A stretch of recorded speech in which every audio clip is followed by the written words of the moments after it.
Cuando cosas buenas suceden, no podemos resistir compartirlo con otros, ¿no es así? Cuando nuestro niño saca una buena nota, queremos que todo el mundo lo conozca. Cuando nuestro niño anota en el partido de fútbol, todo el mundo tiene que conocerlo. Tengo que decírselo a todo el mundo. Cuando nos dan ese aumento en el trabajo, o cuando conocemos esa muchacha o ese muchacho, decimos, wow, esa es, right? Como Lisa se sintió cuando me conoció a mí. O cuando nos dan ese préstamo que necesitábamos para el carro o necesitábamos para la casa, y la lista sigue y sigue y sigue. Y cuando suceden cosas buenas, bien emocionados, deseamos compartir con todos. Especialmente personas que amamos, ¿no es así?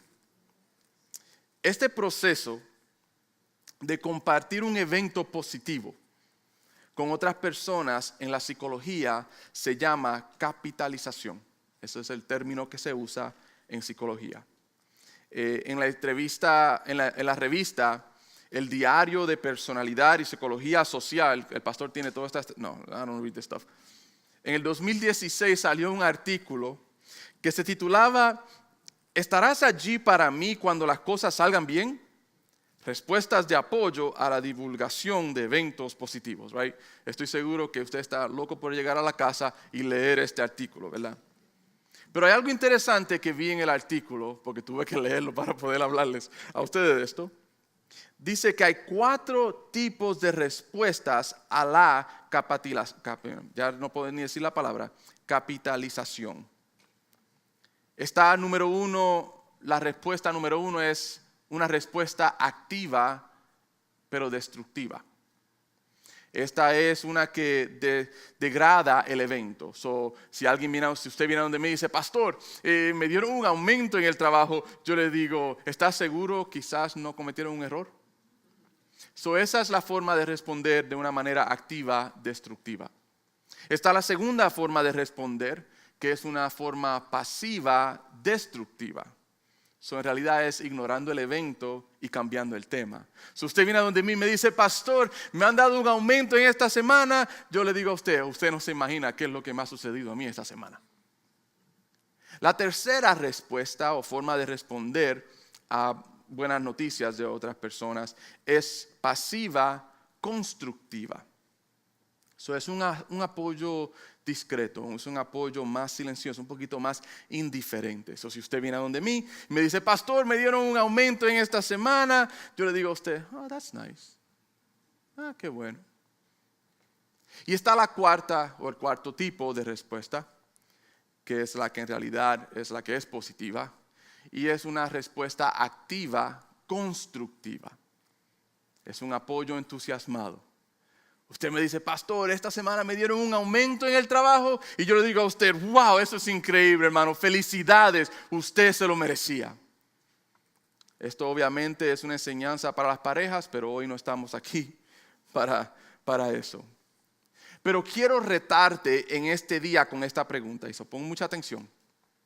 ¿Cuál es tu respuesta a la noticia del evangelio? ¿Es una respuesta activa, destructiva? ¿Es una respuesta pasiva, destructiva? Pensando, bueno, mira lo que me pasa a mí. ¿O es una que es pasiva, constructiva? ¿O es una que te pone entusiasmado y dice, wow? ¿Qué demuestra tu actitud?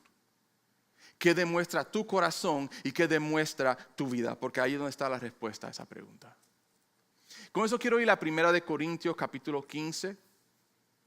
Voy a estar viendo de versículos 1 al 4 al principio, después vamos a ir más adelante. Versículo 1 dice, además os declaro, hermanos, el evangelio, y la palabra evangelio significa buenas nuevas de salvación, que os he predicado, el cual también recibisteis, en el cual también perseveráis. Voy a detenerme allí. Los de Corinto recibieron el evangelio, es lo que dice él, como muchos de ustedes lo han recibido. Él también dice, muchos perseveran en el evangelio, como muchos aquí perseveran en el evangelio. Él pensando en las otras situaciones que hemos visto las últimas 4 semanas, a pesar de todos los problemas que habían en la iglesia de Corinto, la carnalidad, estaba la falta de entendimiento, las divisiones, contenciones, contiendas, inmoralidades y muchas otras. La lista continúa de los problemas que había en la iglesia. Pero Él le dice a ellos, ustedes recibieron el evangelio y ustedes perseveran en el evangelio. Pero continúa en el versículo 2 diciendo, por el cual asimismo, si retenéis la palabra que os he predicado, sois salvos si no creísteis en vano. En el versículo 2 hay 2 palabras muy claves, dice si retenéis, y yo creo que esto es un aviso muy claro a la iglesia de Corinto y un aviso muy claro a nosotros en este día. Pablo le dice a ellos, retener el evangelio. El cristiano, hermano, tiene que tomar la responsabilidad de retener el evangelio, de estar arraigado en el evangelio, de estar firme en el evangelio. Mire este punto que tengo aquí. El pasado y el presente no importan si no retenemos en el futuro. De nada vale usted ser cristiano 20 años, ir a una iglesia 20 años, creer 20 años atrás y no creer hoy. De nada vale ser un evangélico mientras eras joven y criarte en la iglesia y en el futuro no retener y estar firme y arraigado en el evangelio. Dice él más adelante, si no creísteis en vano. Si retenéis la palabra que os he predicado, sois salvos si no creísteis en vanos. En otras palabras, él dice, a menos que tu fe y tu creencia es una creencia superficial o es una que es simplemente un compromiso parcial, que es lo que he estado usando a través de estas semanas, lo que yo llamo un cristiano nominal, un cristiano solamente de nombre. Aquí hay una verdad muy importante. Tenemos que creer, tenemos que retener, y esto implica salvación. Creer que Cristo es el único camino. Creer que el perdón de nuestros pecados solamente se halla en Cristo Jesús. Que Él ha pagado el precio por ti y por mí. Retener es vivir firmes, arraigados en esa verdad, en su palabra. Y allí hallaremos salvación. Ahora Pablo también trae a memoria en el próximo versículo qué es el evangelio. Él le dice a ellos, ustedes han perseverado, han recibido, han creído este evangelio. Ustedes han perseverado en este evangelio y ustedes deben retener este evangelio. Pero ¿qué es el evangelio? Y él lo explica en el versículo 3 y en el versículo 4. Él dice, porque primeramente os he enseñado lo que asimismo recibí. Que Cristo murió por nuestros pecados conforme a las Escrituras. Y que fue sepultado y que resucitó al tercer día conforme a las Escrituras. El pastor John Piper una vez dijo que la mejor noticia del evangelio es que el supremo y glorioso creador del universo ha actuado en la muerte y resurrección de Cristo para remover todo obstáculo entre nosotros y Él. Y así encontremos gozo eterno en ver y disfrutar su infinita belleza. Qué gran noticia hemos recibido tú y he recibido yo. El obstáculo ha sido removido, el velo ha sido rasgado. Hemos tenido acceso al Padre a través de Cristo Jesús. El saber que vamos a ver y vamos a disfrutar de la infinita belleza de Dios, que en Él hemos hallado vida eterna, que hemos sido rescatados de una condenación eterna, que es lo que nos merecemos. Estábamos muertos en el pecado, pero ahora en Cristo vivimos. Esa es la gran noticia que hemos recibido. Ese es el evangelio. Pero te pregunto nuevamente, ¿cuál es tu respuesta a esta gran noticia? Analiza tu vida, analiza tu corazón, porque allí está la respuesta. Pablo les explica, o les explicó en este versículo a los de Corinto, que hay 2 partes esenciales en el evangelio. Parte número 1, Cristo murió por nuestros pecados. Esto es algo que usted debe conocer y saber como cristiano, porque esto es lo que usted cree. Parte 1 del Evangelio es Cristo murió por nuestros pecados. La segunda parte es Cristo fue sepultado, muestra de que sí murió. Y obviamente no voy a entrar en todo lo que la evidencia de que Cristo murió, de que Cristo resucitó. Eso lo vamos a hacer en otra serie que vamos a estar preparando en el futuro. Pero Cristo fue sepultado y resucitó al tercer día. Este es el Evangelio. No hay nada más, no hay nada menos. Es tan simple como estas dos frases. El Evangelio es: Cristo murió por nuestros pecados, fue sepultado y resucitó al tercer día. No podemos separar el uno del otro. El gran error, yo creo que la tradición ha hecho, es que solamente hablamos y enseñamos acerca de la resurrección en la celebración de Pascua, en Easter. Pero la realidad es que la resurrección y el perdón de nuestros pecados van mano a mano. La muerte de Cristo en la cruz del Calvario trae perdón a nuestras vidas, pagando el precio por nuestro pecado, pero la resurrección de Cristo es el sello de que ahora yo soy una nueva criatura en Él. Que ya no vivo yo, mas vive Cristo en mí. En la iglesia de Corinto había otro problema, como han habido en estas últimas 4 semanas. Y el problema que Pablo tenía que confrontar ahora en el capítulo 15 de 1 Corinto es el tema de la resurrección. Los de Corinto no negaban la resurrección de Cristo. Ellos creían, sí, Cristo resucitó. Acuérdense, Él le dijo a ellos: ustedes han recibido el Evangelio. El Evangelio es: Cristo ha muerto en la cruz del Calvario por nuestros pecados y que Él ha resucitado en el tercer día. Ellos no negaban la resurrección de Cristo. Pero sí había aquellos que negaban nuestra resurrección. Quizás por influencias de afuera, y es lo que hemos visto, ha venido a ser el carácter de la iglesia en Corinto, que se ha infiltrado las ideas, la ideología y las enseñanzas y las creencias de afuera dentro de la iglesia, que es lo que está sucediendo también hoy en día. Lo más probable, no creían o negaban la resurrección nuestra, porque la filosofía griega enseñaba que la resurrección era considerada como algo no deseable. O quizás también estaban escuchando las enseñanzas de los saduceos, que es una secta, ¿verdad?, que enseñaba que no creían en la resurrección. Vemos cómo estas ideas se estaban infiltrando en la iglesia en Corinto.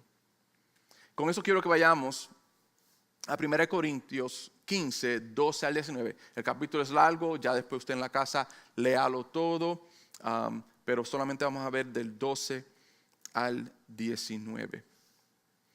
Pero si se predica de Cristo, que resucitó de los muertos, ese es el Evangelio. ¿Cómo dicen algunos entre vosotros que no hay resurrección de muertos? Él expone el problema. Porque si no hay resurrección de muertos, y aquí viene la lógica de lo que va a enseñar él, pongan mucha atención. Él va a repetir muchas cosas varias veces, porque usted ve, Pablo repite muchas veces para poder darle más énfasis a algo. Porque si no hay resurrección de muertos, tampoco Cristo resucitó. Y si Cristo no resucitó, vana es entonces nuestra predicación. Vana es también vuestra fe. Y somos hallados falsos testigos de Dios, porque hemos testificado de Dios que Él resucitó a Cristo, al cual no resucitó, si en verdad los muertos no resucitan. Porque si los muertos no resucitan, tampoco Cristo resucitó. Y si Cristo no resucitó, vuestra fe es vana. ¿Ven la importancia de la resurrección? Aún estáis en vuestros pecados. Entonces, también los que durmieron en Cristo perecieron. Si en esta vida solamente esperamos en Cristo, somos los más dignos de conmiseración de todos los hombres.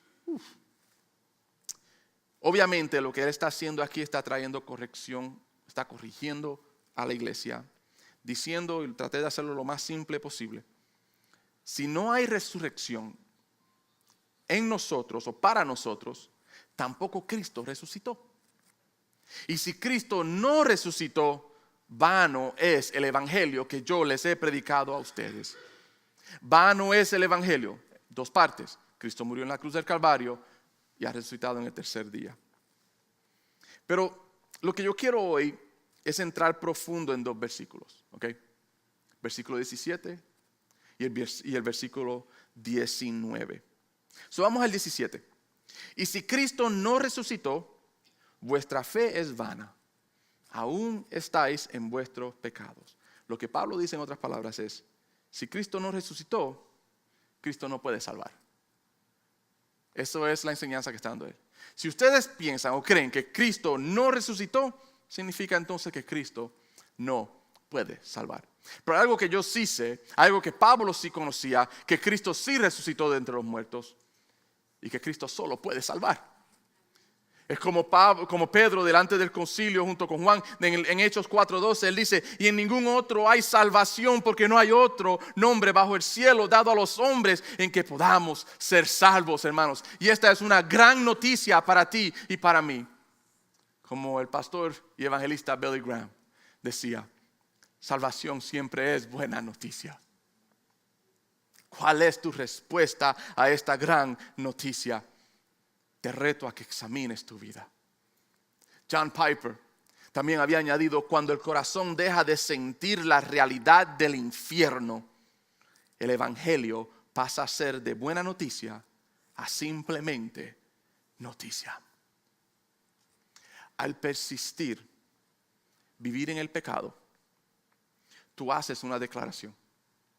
Tú haces una declaración lo más probable pública y para algunos de nosotros declaraciones privadas. Que el evangelio es simplemente una noticia. Con tus acciones no crees el evangelio. Con tus acciones muestras que no crees en el evangelio. C.S. Lewis una vez dijo que somos lo que creemos ser. Vivimos, en otras palabras, lo que creemos. Analízate bien y piensa bien en tu actitud hacia este gran regalo y esta gran noticia que hemos recibido, que es el evangelio de Cristo. Todavía persisten muchos en vivir como muertos. No hay nueva vida en ellos.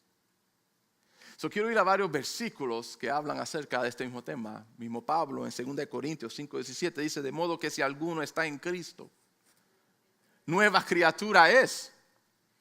Las cosas viejas pasaron, aquí todas son hechas nuevas. Efesios 2:1. Y Él os dio vida a vosotros cuando estabais muertos en vuestros delitos y pecados. Después en el libro de Romanos, capítulo 6, versículo 4.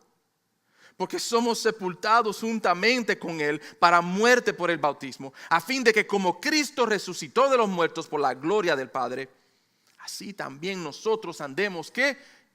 En vida nueva.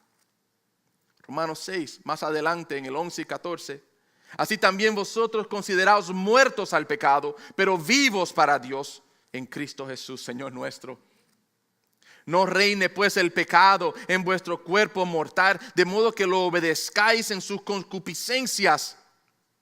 Ni tampoco presentéis vuestros miembros al pecado como instrumentos de iniquidad, sino presentaos vosotros mismos a Dios como vivos de entre los muertos. Y vuestros miembros a Dios como instrumentos de justicia, porque el pecado no se enseñoreará de vosotros, pues no estáis bajo la ley, sino bajo la gracia. Esa es la gran noticia que hemos recibido tú y yo. Yo no soy salvo por mis obras, no soy salvo por lo que yo puedo hacer, porque no puedo hacer, yo siempre quedo corto. Pero la gran noticia ha sido del evangelio para ti y para mí, que Cristo murió en la cruz del Calvario por mis pecados, pagando el precio por mi pecado, y que fue sepultado y al tercer día resucitó, sellando la victoria sobre la muerte. Entonces, hermanos, ¿por qué esta resurrección no es una realidad en nuestras vidas? Porque somos como los de Corintio. Somos como ellos. Declaramos que sí, Cristo murió en la cruz del Calvario. Declaramos sí, Cristo resucitó. Pero todavía nosotros vivimos vidas muertas. en el pecado, como vimos en 2 Corintios, como vimos en Efesios, como vimos en Romanos. Muchos creen que Cristo murió. Muchos creen que Cristo resucitó, pero no creen en la resurrección de ellos mismos. No hay una vida nueva en ellos. No ha habido redención en sus vidas. No ha habido renovación en su vida, porque no han creído el evangelio. Simplemente son cristianos nominales. Tenemos que morir para el pecado, hermanos.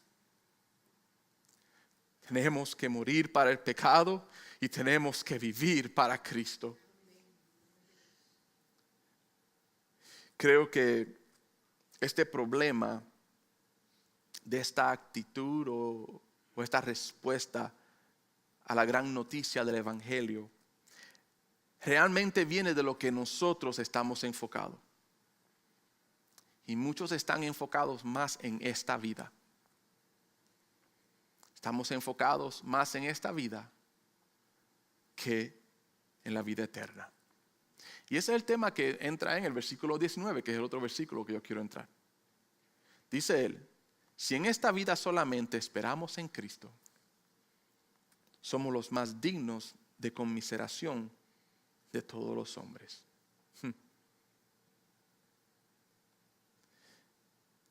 Es triste que solo acudimos a Cristo por la esperanza que Él nos da en esta vida. Y allí se queda. Por eso hoy en día hay muchos cristianos que buscan a Cristo solamente por las necesidades físicas. Por eso muchos lugares se llenan porque hay milagros. Por eso hay lugares que se llenan porque hay profecía o lo que hoy en día en realidad es poder decir el futuro a las personas. Por eso los lugares se llenan porque hay personas que son motivadores para motivar para que vivan mejores vidas. Pero eso no es el evangelio, hermanos. El evangelio se trata de tu eternidad, no de este lugar. Yo no sé usted, pero yo no soy ciudadano de este mundo. A mí me espera otro lugar y esa es mi esperanza. De que la promesa de Él se cumplirá en mi vida algún día. De que Él ha ido a preparar morada para mí. No en lo que este mundo me ofrece. Y Pablo dice, porque piensan así ustedes, porque Él es simplemente y solamente esperan en Él, en esta vida, ustedes son los más dignos de lástima entre todos los hombres. Porque ustedes conocen la verdad, pero solamente la reciben en parte, porque están enfocados en lo de este mundo. Ravi Zacharias dijo una vez que fuera de la cruz de Cristo no hay esperanza en este mundo. Esa cruz, añade él, y resurrección en el corazón o el centro del evangelio es la única esperanza para la humanidad. Ravi Zacharias es un hombre muy sabio y nunca voy a pretender saber o tener tanto conocimiento como él, pero yo quiero añadirle algo a lo que dijo él. Yo creo que esa cruz y resurrección en el corazón del evangelio es la única esperanza para la humanidad, no solo en esta vida, sino yo también creo sobre todo en nuestra eternidad. ¿Cuál es tu actitud hacia esta gran noticia? Analiza tu vida hoy. Porque creo que, how do you say reject? I don't know how you say reject in Spanish. Yeah, thank you. Sometimes I wish I could just teach in English. Muchos de nosotros tenemos la misma actitud de los de Corintio. Rechazamos el evangelio o parte del evangelio. Muchos nos gusta y siempre hablamos de la crucifixión de Cristo, la muerte de Cristo, el perdón de nuestros pecados. Porque a quien no le gusta que le perdonen sus deudas, right? Pero no damos enfoque en lo que selló esa crucifixión, que es la resurrección de Cristo. ¿Sabe por qué no hablamos mucho y no nos enfocamos mucho en eso en el punto de vista que lo estamos viendo en el día de hoy? Porque requiere un cambio en nosotros. Requiere una nueva vida. Requiere que yo muera al pecado. Requiere que Juan muera él mismo. Requiere que ya mi vista no está en lo de este mundo, sino que mi vista está en Él. Requiere un cambio total. Requiere un compromiso completo. Yo tengo que morir para poder vivir. Y por eso no hablamos mucho. ¿Cuál es tu actitud hacia eso? Mi oración por ustedes es que vivamos el Evangelio. Que el Evangelio se haga una realidad en nuestras vidas. Que con entusiasmo y agradecimiento vivamos solamente para Cristo. Que nuestra reacción sea activa, constructiva hacia nosotros mismos. Que con gran expectativa nos enfoquemos en las promesas que Él tiene para nosotros. Que algún día sí, como el pastor John Piper dijo, que algún día sí le veremos y vamos a disfrutar de su infinita belleza. Yo no sé usted, hermano, pero eso por dentro me llena de emoción. Yo oro, hermanos, que dejemos de vivir vidas religiosas. Vidas solamente de palabras. Siendo cristianos nominales o cristianos parciales. Sino que vivamos vidas sometidas al Santo Espíritu de Dios, llenos de su Santo Espíritu, porque su Espíritu es el que renueva nuestra vida. Vivamos vidas de fe y vidas de obediencia, muertos al pecado y vivos en Cristo. Esa es mi oración por ustedes, hermanos. Ya para terminar, pensé cómo podemos cerrar esta serie y creo que lo ideal o lo perfecto para poder cerrar esto es ir al final de la carta de los Corintios y esa despedida que le escribe, van a ver, escribe Pablo con su propia mano a ellos. Pensé que podemos leer eso juntos. Pero yo quiero que el Señor ha estado ministrando en nuestra vida 5 semanas. A través de esta carta. Y yo he tomado esta carta como algo que Pablo escribió a mí. He dicho, Señor, gracias por esta carta, que todavía miles de años después todavía puedo yo leerla y decir, eso fue para mí también. Que esta carta pueda cambiar mi vida, pueda transformar mi vida, pueda traer claridad a muchas de las cosas que no estoy haciendo de acuerdo a como el Señor desea que se haga. Quiero que leamos esta cierre a esta carta y ponga mucha atención al consejo que Él nos da a nosotros hoy. Él dice en 1 Corintios 16, 3 al 24. Velad. Estar firmes en la fe. ¿Estás tú arraigado en el Evangelio? ¿Está tu vida arraigada en Él? ¿Está tu vida arraigada en Cristo? ¿Estás tú firme? ¿Estás tú reteniendo el Evangelio? Porque no importa lo que hayas hecho en el pasado y lo que estés haciendo en el presente, si no retienes en el futuro, eso nada importa. Velar, estar firmes en la fe. Portaos varonilmente. Bueno, pastor, eso no se aplica a mí porque yo soy mujer. No, le voy a explicar qué es lo que está diciendo él con el término varonilmente. Término varonilmente que se usó el contexto es un hombre maduro. Solo voy a aplicar a nosotros hoy diciendo que debemos portarnos como cristianos maduros. Él dice velar, estar firmes en la fe, pórtense como cristianos maduros y esfuércense. Las mismas palabras que le dice a Josué, esfuérzate y sé valiente. ¿Se acuerdan esa enseñanza? Esfuérzate y sé valiente. En otras palabras, esfuérzate en ser obediente a lo que yo te he llamado a hacer. Eso es lo que él dice. Todas vuestras cosas sean hechas con amor. Ama a tu prójimo como a ti mismo. Que podamos andar como Cristo anduvo y mirar a las personas con los ojos de Cristo. Que no haya división o contención en su iglesia, sino que haya unión en la iglesia. Porque así como Él y el Padre son uno, Él nos ha llamado a nosotros a ser uno. Todas vuestras cosas sean hechas con amor. Hermanos, ya sabéis que la familia de Estéfanas es las primicias de Acaya y que ellos se han dedicado al servicio de los santos. Está hablando de estas personas que se han dedicado a servir la iglesia. Os ruego que os sujetéis a personas como ellos y a todos los que ayudan y trabajan. Me regocijo con la venida de Estéfanas, de Fortunato y de Acaico. Ahí tiene nombres si necesita para sus hijos. Pues ellos han suplido vuestra ausencia, porque confrontaron mi espíritu y el vuestro. Reconoced pues a tales personas. Confrontaron mi espíritu y el vuestro. Yo quiero ser confrontado.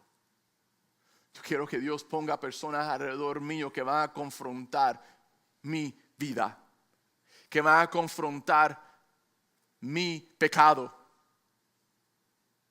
Van a confrontarme y muchos de ellos no lo van a hacer con sus palabras, sino lo van a hacer con sus hechos y con sus vidas, siendo el testimonio, viviendo vidas puras, santas, apartadas para el Señor, como modelo para mí. Yo decir, yo quiero eso, yo quiero ser así. Y también van a confrontarme cuando Juan tome pasos incorrectos. Y por amor a mí me diga, Juan, ten cuidado, que eso no es lo que Dios tiene para ti.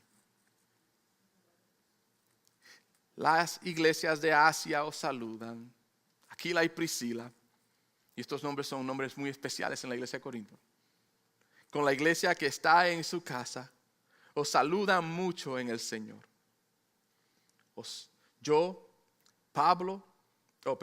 saludan todos los hermanos. Saludaos los unos a los otros con ósculo santo. Porque mucha hipocresía existe en la iglesia de hoy. Yo, Pablo, os escribo esta salutación de mi propia mano. El que no amare, y ponga atención, el que no amare al Señor Jesucristo, sea anatema. Analiza tu vida. El que no amare al Señor Jesucristo, sea anatema. El que no ame el evangelio, el que no crea y no ame el sacrificio de Cristo en la cruz del Calvario y la resurrección de Él el tercer día. Pero pastor, yo amo esas cosas. Muéstralo con tu vida. Yo amo el sacrificio de Cristo en la cruz del Calvario. Entonces, ¿por qué persistes vivir en el pecado? Creo que debes leer el libro de Hebreos, que dice, ¿verdad? Que cuando pecamos o nos apartamos conociendo la verdad y siendo llenos del Espíritu Santo, es imposible poder regresar. Porque es como poner a Cristo de nuevo en la cruz. Es como quitarle el valor de lo que Él ha hecho en nuestras vidas. Y creo que es lo que está sucediendo hoy en día, lo que está sucediendo acá también. Hemos quitado el valor del gran sacrificio de Cristo en la cruz del Calvario, porque pensamos con la religión podemos venir cada domingo y pedir perdón por nuestros pecados. Eso es excusas de desear vivir vidas de pecado. ¿Cómo amamos la resurrección de Cristo? Viviendo una vida nueva. Aceptando y reconociendo que Él sí tiene poder para transformar mi vida. De que su Espíritu Santo hace una obra de renovación en mi vida diariamente. No los domingos, diariamente. Y por eso todos los días debemos acudir y acordarnos de ese gran evangelio. Y esta gran noticia que tú y yo hemos recibido. ¿Por qué? Porque Él dice, el Señor viene. Él no dice aquí, bueno, algún día el Señor viene. Él escribe con sus propias manos, hermanos, el Señor viene. El Señor viene. La gracia del Señor Jesucristo esté con vosotros. mi amor en Cristo Jesús esté con todos vosotros. Amén.